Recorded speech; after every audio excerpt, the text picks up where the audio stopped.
Weekend Show with Evan Dickson and Chris Notta.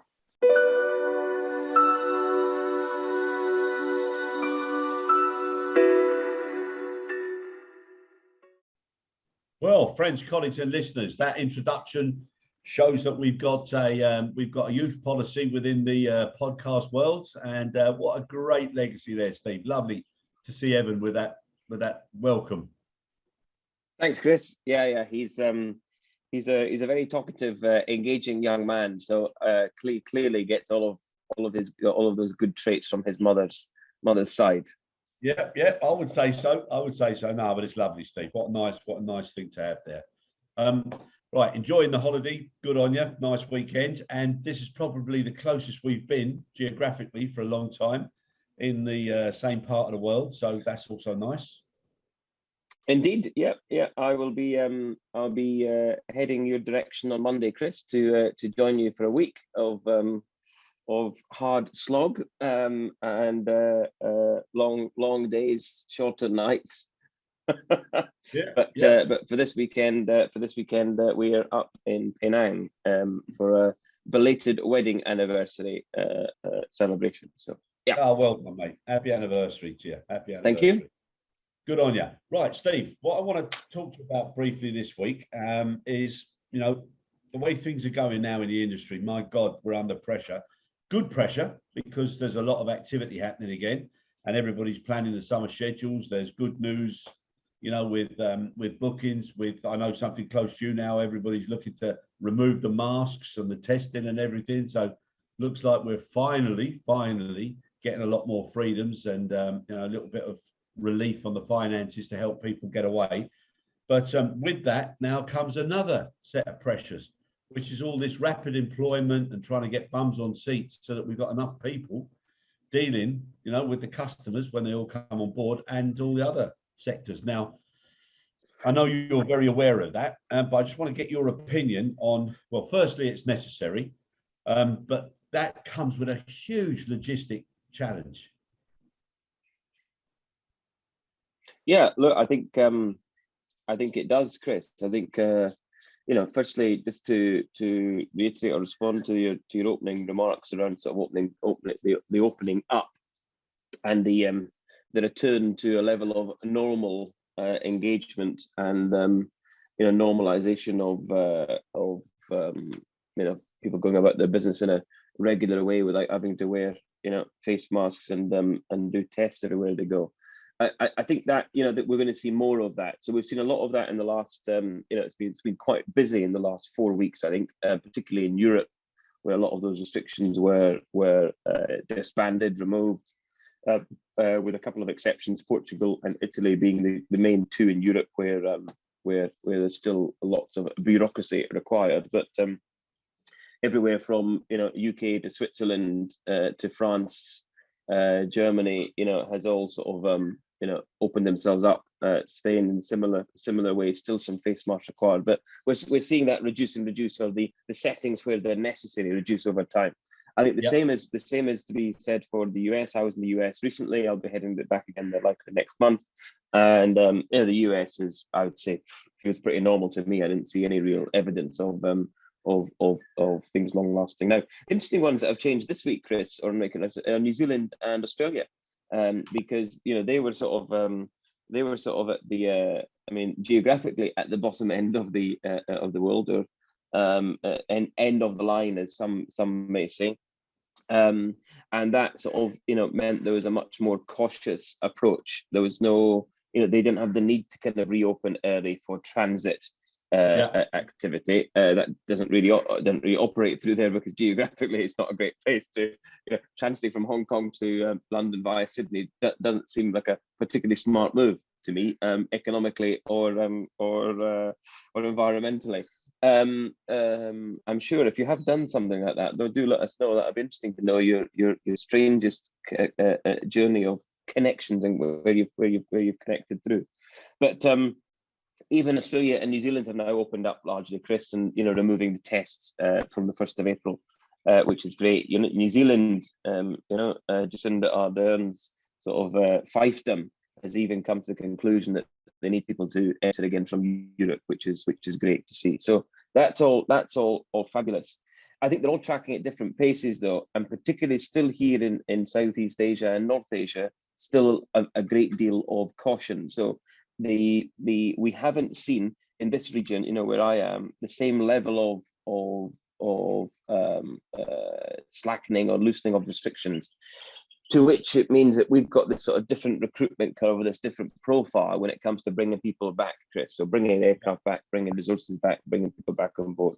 So if we just sort of, not that I'd normally want to exclude large parts of Asia from it, but for the purposes of this conversation, I think it makes sense to focus on predominantly probably on Europe and North America, Chris, where we're seeing that big bang return. So I think the logistical challenges associated with that we've spoken about before. I mean, we've spoken about actually getting people back into the business whom have left, who have become despondent with aviation, who have become slightly, war weary. Sort of probably a bad analogy to use, as we know. Shout out to everyone in Ukraine. We're all thinking of you and rooting for you, and your stoicism is I've never seen anything quite like it. It's beyond belief. So apologies, I shouldn't sort of say things like that lightly, but I suspect that people have become a little bit tired, Chris, of our industry and the continual ups and downs that are associated with it, and they've gone on and done other things. Now we're seeing the squeeze when it comes to finding good people and bringing them back in. So challenge number one, I think, is where do I find these people? The second challenge then is actually let's call it the supporting infrastructure within the businesses to allow them to come back in. So that's the recruitment teams, it's the HR teams, it's the referencing, it's the 5-year ID checks, it's the inductions, it's the onboarding, the training. I mean, this is before they're even sort of, they've signed a bit of paper to get to this point, but think about all of the activity that goes behind that, Chris, just to get them to sign that contract. It's the contractual terms themselves. It's the decision in the business of, whether they're agency workers, will they bring agency workers in? Reference to P&O recently. Terrible. That was absolutely. I'm not much of a socialist when it comes to union engagement, but as you will know, I am a very fair, kind, honourable person, and that is just utterly disgraceful what they did there. And admitted yesterday in Parliament, did you not? The CEO admitted that they broke the law knowingly. Just culpable. It's terrible. But the way some of the other companies who need people put the message out there, that especially anybody from P&O, they'd welcome on board. Just unbelievable. Just beggars belief in this sort of time of a cost of living crisis that they could feel that's the right thing to do. And the Emirati owner, shameful, absolutely shameful. Of course, this week the ruler of Dubai uncovered in court as a bully, domestic abuser, and banned from keeping his children now. So maybe that goes to tell a little bit about the way that that these people in the Emirates think they can do business. Interestingly, the only divorce case heard in London from a Dubai divorce. All of his other people are forced to go through Dubai courts. Odd. Sad that the only place that his wife, Princess Haya, could get justice is London. Anyway, let's get back off that topic. Probably not be welcome there again. Doesn't bother me much if I wasn't. So the reality is, Chris, that those, the supporting infrastructure is got to be in place. So that is, point number one is where. Point number two is kind of, what do I need to get it? And then the third one, I guess, is the how. So how do we bring these people back in? How do we, what are the requirements in terms of, where are the people that left the business before? Do they just need some refresher training? Do they need a full differences training? Are we going to be sharing resources across the place? How do we bring them in a way that is not disruptive to our current business, but how do we bring them in expeditiously enough to service the big bang demand that will be the case from, actually start of the summer schedule from tomorrow? Now, the summer shed, it doesn't go from 0 to hero. It doesn't go from 0 to 100 miles an hour, just overnight. I mean, in some cases, it used to do that. We're in summer schedule now. We go from operating 50 flights a week to 450 flights a week. That was typically how it's worked. I don't think that's still the case yet. I think airlines are still sort of dipping their toe in the water a little bit, cranking up the schedule that goes. So that is a relief. But I think we will see the how. I think it's kind of all hands to the decks. It's all every bit of the supporting infrastructure, and that second part I speak about needs to be well oiled, well organized, well disciplined, I think, to make this happen. And I suspect, Chris, there'll be a much bigger reliance on external agencies and support. So that might be using some shared resource, that might be bringing in some contract workers, that might be some 0-hour contracts, and people with full-time contracts somewhere and a 0-hour contract elsewhere to balance the books, etc. So I think that is going to be the three parts there need to be kind of well thought through and well executed to make this work. Not forgetting the impact on the pressures of bringing in such large numbers of people and what that does to the existing business and the state of flux that creates. And also, as you dial down, or the average length of tenure of service reduces, of course, your risk profile increases. And we need to keep absolutely on top of that. Yeah, no, 100%. Now, all of that is huge pressure. And like you started rattling off a list there. And, when people first look at it and they think, okay, well, this is great. We're going to employ loads of people. But I mean, it's a tough task to get through all of that. And then when you start to look at what are the repercussions for the people coming in, the ones who come in are arguably going to get less training than they would have done previously. They're going to be less support. There's going to be less mentoring or coaching. There's going to be more pressure on the people that were already there. So that in itself is going to cause a problem, and less attention on the newbies coming in. Dare I say, things that would have been taken for granted previously with induction and information packs, etc.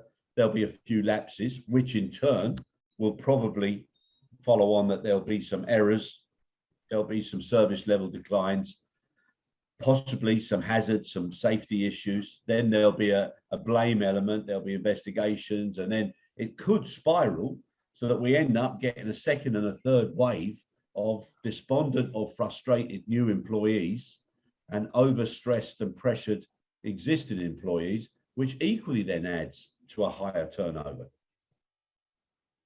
Yeah, I think you're right, Chris. I mean, I think the don't forget that some of these new employees that will, for want of a better term, the introduction of these new employees will create this state of flux. Not that the new employees will create the state of flux. Yeah, exactly. That's rather unfair. But remember also, Chris, that a lot of these firms are offering large bonuses or onboarding payments to get people through the door.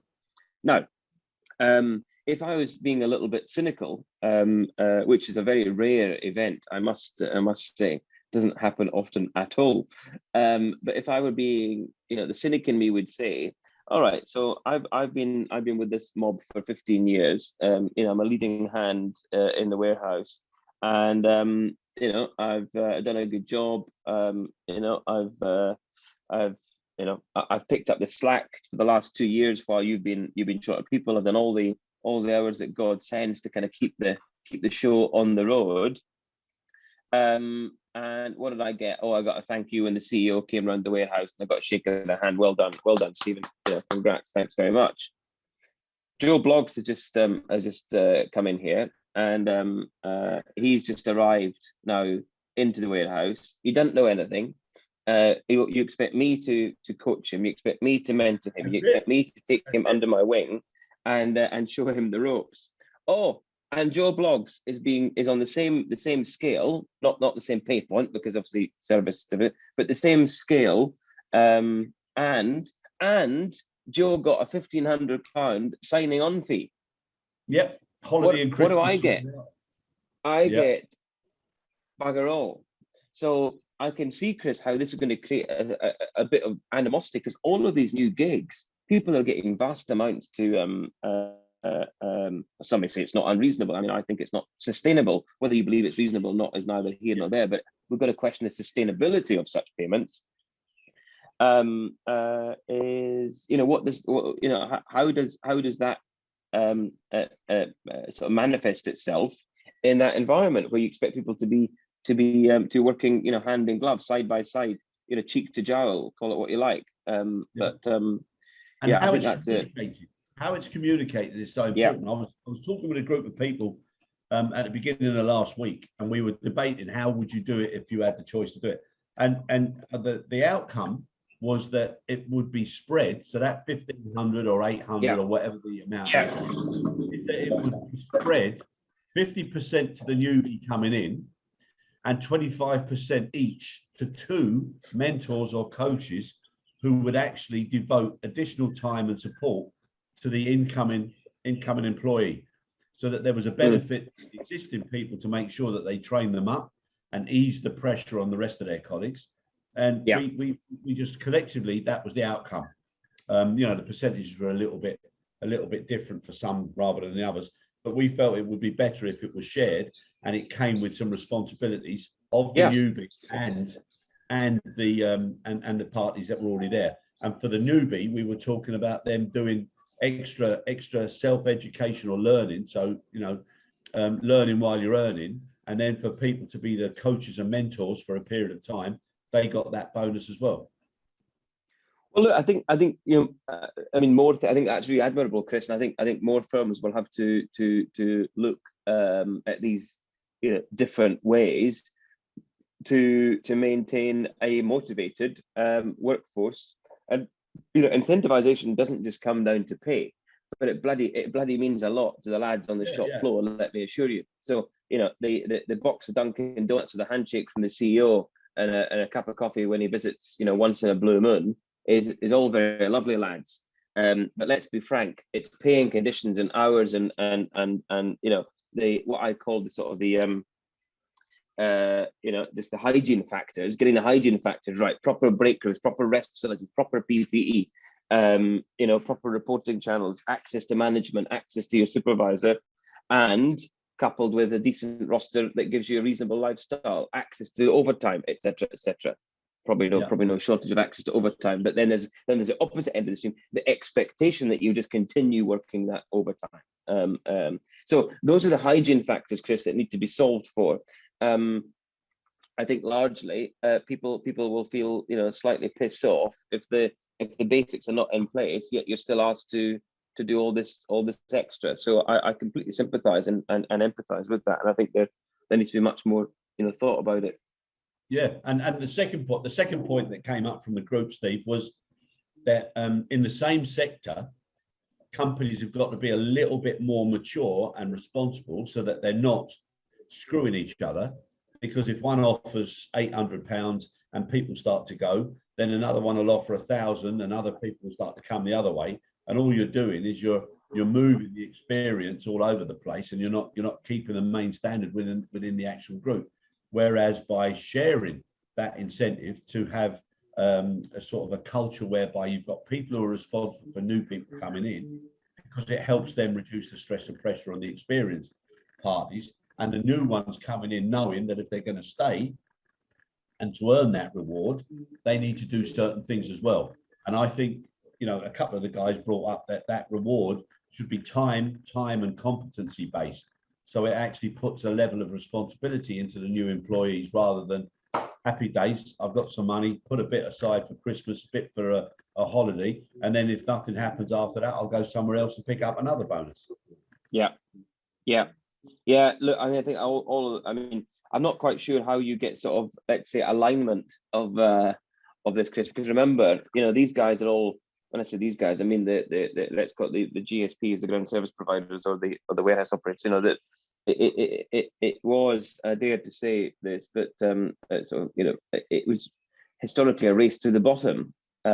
This was a very price sensitive market, and airlines were pretty good at screwing ground handlers historically, pretty good at getting decent deals from them. Not much margin in it for the for the terminal operators and the ramp handlers, for example. And as a consequence, there was never a great deal of liquidity or free cash in the market.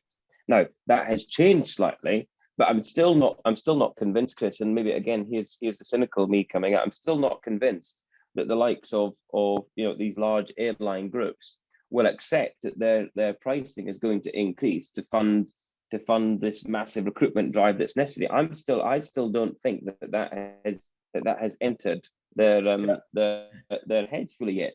So where does this thing come from? Because these guys will all be under contract. Probably some are still under pre-COVID terms. Probably some terms were engaged or entered into that spoke about volume recovery, or when volumes recovered above a certain level, additional payments or additional fees. That was kind of the way that a lot of this went. When everybody sort of dropped their pants in March, April 2020 to everybody took a haircut on this. So there has to be I guess a whole of system approach, Chris, to this, which I think is what you're suggesting, is that a level of alignment at that level to stop the later rot setting in when it comes to this race to the bottom that has always existed, sadly so. How successful we will be at that, or the industry will be at that, is to be seen. Yeah, but I think at an industry level now, there needs to be whether it's a white paper, whether it's a supportive review or whatever. But if you look at us, the older ones, the AA used to be a supportive backup if you had a problem with your car or when you were traveling, and then you've got the AAA. And I think in my world, the AAA now is the alignment of airline and airports, that they're going to have to do something to support the service levels that the expectation of the customers are going to have now coming back, because everybody is so excited about coming back, Steve. Yet people are so many of them are disappointed with the services that they're getting. So that alignment, and I think the airline and the airports have got to now start focusing back on the ecosystem from whichever airport or whichever partner corridors or travel corridors there is, so that people can expect a certain level. And if that level is expected, then everybody's they've got to realize they're going to have to pay for it. But it shouldn't just be, we need bums on seats, so let's pay. It should be, if we're paying, we've got to get something back. But I think it is. I think that's what it is. I think it's survival of the fittest. In many regards, and you can see why, Chris. That has. I'm not condoning that necessarily, endorsing it. I'm just saying the reality is that these guys have been hemorrhaging cash at zero business, trying to recover, put stuff back into the coffers, and therefore, they'll go about every which way or means they can to win additional work or to service the existing client work they've got. So they'll do whatever they need to, I suspect, to solve that resourcing crisis. But I hear you. I think the approach is right. Just as an aside, I was smiling there because when you said the AA, my head automatically jumped to Alcoholics Anonymous. Yeah, it did. It went straight there, and I'm not sure. I'm not sure if that tells you more about me than you. But I also realise you're now referring to the Automobile Association Exactly. as the analogy continued. But I was straight into the Alcoholics Anonymous one. So the second thing, Chris, I would just say, just to add to that, is this sounds a little bit like sort of pseudo pricing controls or something along those lines. And I'm all for smaller government, as low levels of regulatory controls and oversight, and much more freedoms in the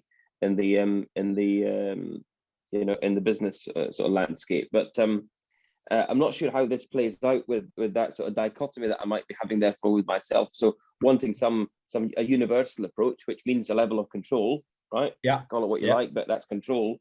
Versus a free market position where businesses can do their own thing and make their own decisions. So I'm slightly torn around that. So maybe you've got some views on that, but or that might help me get a land on that. Yeah, but for me, Steve, I mean, the whole industry and globally now is in a position of reality. Okay, so it is what it is. And everybody's got to do what they can. But there's three clear phases as far as I'm concerned. Everybody now is in the survival phase, because if they don't get the bums on seats and they don't have the people, they can't provide the service. You can't have the schedules coming in. everybody's going to miss out. The next phase, though, is the stability phase, and it's getting there as quickly as possible. And that requires more than just getting bums on seats. That requires a lot more thought about how to get from this survival phase to the stability stage. And then obviously as quick as possible, get to a sustainable stage where pricing is reality, not pressured from, from different perspectives, and not focusing on the end result, which is fair value for your money, or shall I say, special value for your money, because that's what people are looking for now. They've accepted that prices are going to go up. Most of the travelers have. Now what they want is they want not just fair value, they want something special, which aligns with the gap that most people have had with the travel and holidays and everything else. It's got to be special now. And I agree with you. I've done a few travels myself now. And I said to Kathy, I said to my wife, I said, my God, this reminds me of the old days when you used to have to go to a travel agent and queue up to get your ticket written out, and all this bureaucracy and admin to go there. And we're talking about paperless, so Mr. Ambridge will be turning in his sleep. But now everybody's turning up with loads of paper copies to show this and that and everything. So all of this has got to come out in the wash now. But I think it's people should be now looking at special value for this industry to make people want to travel and stay traveling, because they will do anyhow as it moves forward. But the worst thing is when people get together and say, oh yeah, you travel, and say, yeah, oh my God, the queues were terrible. The admin was terrible. Had to do paper here and paper. That conversation's got to get out of it now. People have got to get back to having a special experience, because travel is a wonderful thing. It is. It connects people. For those watching in high definition, this is a little advert on behalf of Perrier. You can see the size of the bottle. You can see the endorsement. Yes, it's Mr. Dickson, Mr. Perrier, here for a week. For those who are interested in sponsoring their products, please get in touch with Evan. I'm going to do it. Was it? I can't remember. Was it Ronaldo? I can't remember who it was at a recent press conference. They had was it Coca-Cola? He said, "Don't drink Coke. Drink Coke. Don't drink Coca-Cola. Drink water." Yeah. Yeah. So anyway, mine is a water. I forgot what you said, Chris. So I must confess. You wouldn't be the first person. The water. Travel is a special experience, Chris. It connects people, it connects families, it connects loved ones, it connects business, it creates commerce. The GDP multiple or the economic multiple related to aviation, I think, is big. Some people quote between 6 to 8 times. So for every $1 spent on an air ticket, it's in between $6 to $8 on the broader activities associated with that air ticket, which is phenomenal. So a massive multiplier and catalyst into the economy. So great to people traveling again. I must confess, I have been through Heathrow recently several times, and it is a effing disaster. And I traveled through last Sunday on the way to Larnaca, and it was hideous. The lounge app doesn't work. The queue's out the door. Still a question about changing rules, changing procedures, and I don't blame the British Airways staff. I don't blame anybody actually. It's a symptom of it's an anecdote. It's a proxy for rest of the world. I was in Zurich 2 weeks ago, doing some client work, and observations were broadly similar. I mean, queues for 1-2 hours to do bag drops. First class passengers. I mean, I've never seen this in my life. Not that I was traveling first class. Before you get there, Chris, I'll get there before you. But I was doing some observations, making some observations. But four first class desks with people 10 deep. I've never seen first class desks 10 deep in my life. So at every level of the business, whether you're top end premium airline and top end premium passengers, or you're kind of run of the mill EasyJet, Ryanair's, Wizz Air's, and we're all suffering in the same kind of regard. And seeing queues in airports that we never saw really. The advent of self-service and self-bag drops and e-gates and so on has largely removed queues, Chris. The landside footprint in airports got much smaller over recent years. The landside dwell time got much smaller. The airside dwell time increased massively. We had to build out airside capability because people were getting through security much more quickly. The advent of the new security screening machines that detect, lags in bags, don't need lags to liquid aerosol gels to be removed. Fantastic from a flow perspective. So all of that good work that was done up to, excuse me, it was done up to March 2020, I think has been diluted significantly by all of these additional requirements, bureaucracy, admin, controls, layers. And I had a fight in Athens last week as well. I mean, not a fight. No, I wasn't irate, Chris, to quote a certain individual that you were speaking to the other day. I wasn't irate, but I was slightly annoyed that I knew all of the requirements and they were all published. I don't have my phone here. I don't know why I'm holding an empty case, but it seems good. I screenshotted it on the Qatar Airways website because I knew there'd be a problem. And of course, the Swissport fellas in Athens, we're got to check this. So we're going to call Kuala Lumpur station. Oh, we're going to do that. Oh, I said, lads, it's here. It's here. This is from Euroweb. No, got to check. This is just ridiculous. So I said, look, I entered Malaysia 2 weeks ago in the same process. Look for the stamp at my passport. I'm a resident. It clearly I entered. Oh, no. But I said, now, again, it was not about that, Chris. But these ever-changing rules that are in place, you just need to have a bonfire of bureaucracy. That's what I'm going to call it, bonfire of bureaucracy. Get rid of. I'll write that one down. Get rid of all this crap. Throw all these papers, PLFs, tests, masks, throw them all in the bin, and get rid of it because it's frustrating me. But remember, I dealt with that once on that day. I had to put myself in the shoes of the young lady and the supervisor and the duty manager who were all involved in this case with me, and how many times a day do they deal with it? So I do empathize with them, but I think a bonfire of bureaucracy to get rid of all this crap would help. Dave Ambridge is the man for the job if any government is seeking assistance because he's quite good at taking the red pen to governance and seeing looking for simpler, more innovative, automated, paperless solutions for us, Chris. I've got a story to tell you about that man when I see you next, and it will certainly make you smile. I look forward to seeing it on Monday evening, Chris. Yes, indeedy. But what you just said there backs into what I'm saying. I honestly now, it doesn't matter, and you made the emphasis there about whether it's premium class or whatever people pay for, and whatever service it is, I think everybody has now got to take a step back and just think to themselves, are we making this experience special?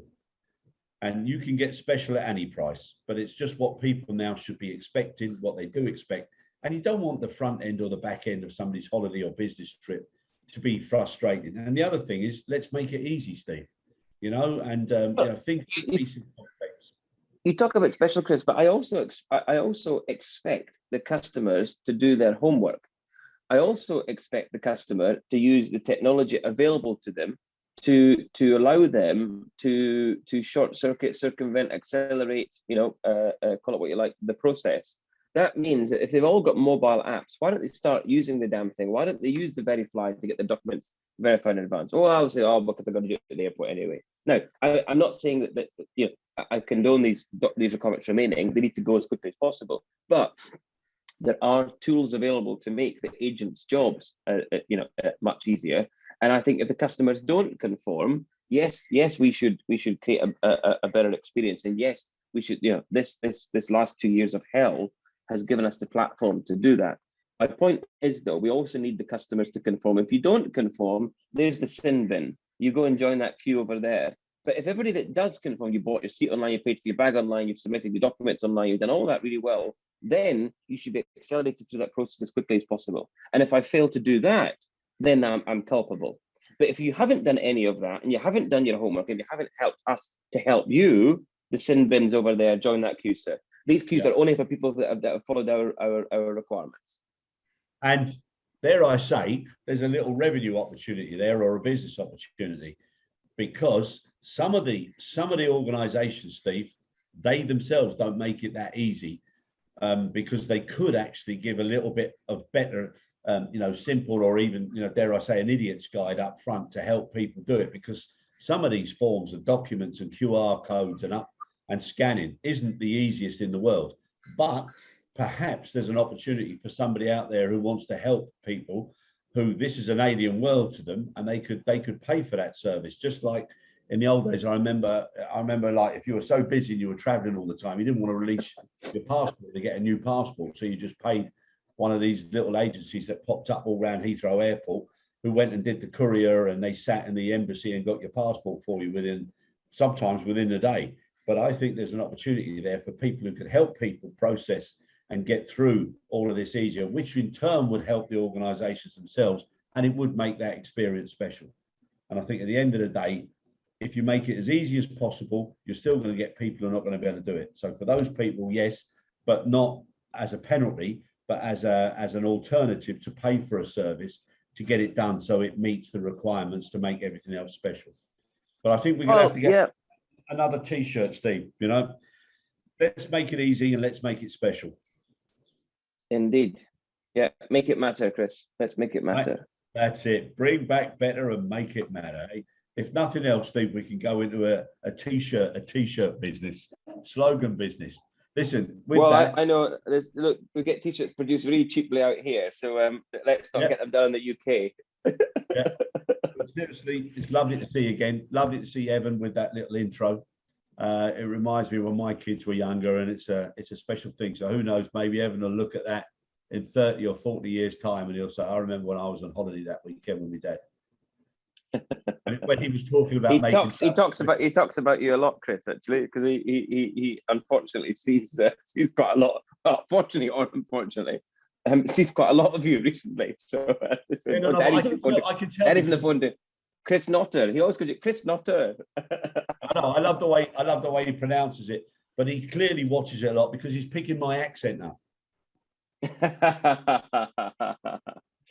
Yeah, very good, Chris.